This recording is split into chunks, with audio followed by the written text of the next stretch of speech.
श्री कृष्ण की अंतिम सांस की अंतिम पीड़ा वहीं से शुरू हुई जब वृंदावन की रास भूमि में राधा रानी ने गोलोक को प्रस्थान किया। उसी क्षण से श्री कृष्ण के जीवन की ढलती संध्या आरंभ हो गई। उनके जीवन की सबसे गहरी पीड़ा राधा का विरह थी, पर यह उनकी एकमात्र पीड़ा नहीं थी। एक और श्राप था जिसने उनके जीवन का अंतिम अध्याय लिख दिया। महाभारत का युद्ध समाप्त हो चुका था। कुरुक्षेत्र की भूमि पर केवल राख और रक्त शेष रह गया था। गांधारी अपने 100 पुत्रों की मृत्यु के पश्चात उनके जले हुए शवों के बीच पहुंची। उसका दुख और क्रोध अवर्णनीय था।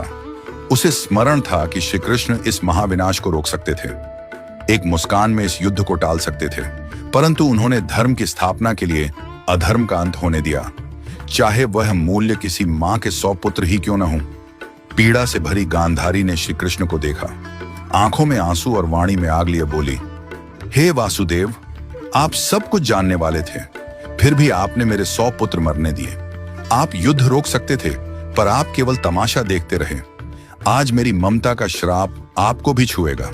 जैसे मेरा वंश समाप्त हुआ, वैसे ही आपका यदुवंश भी नष्ट होगा और आप अपनी मृत्यु अकेले अपनों से बिछुड़कर एक तीर की पीड़ा में अनुभव करेंगे।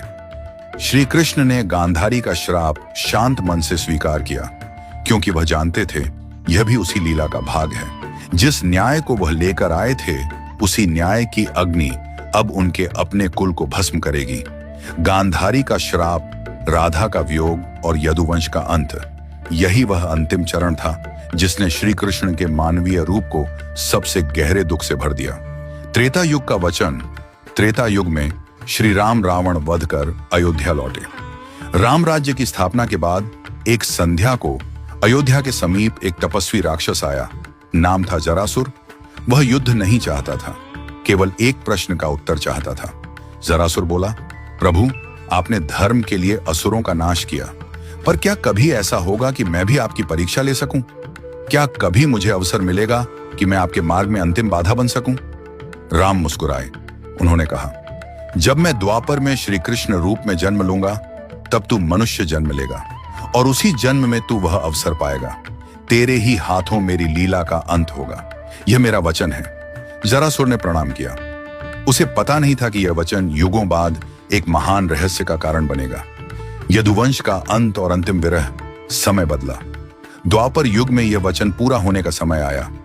यदुवंश आपसी कलह से नष्ट हो गया। द्वारका उजड़ गई। सब कुछ समाप्त हो चुका था। न सुदर्शन उनके हाथों में रहा, न अर्जुन पास थे, न बलराम, न सुदामा और न ही राधा। अब श्री कृष्ण पूर्ण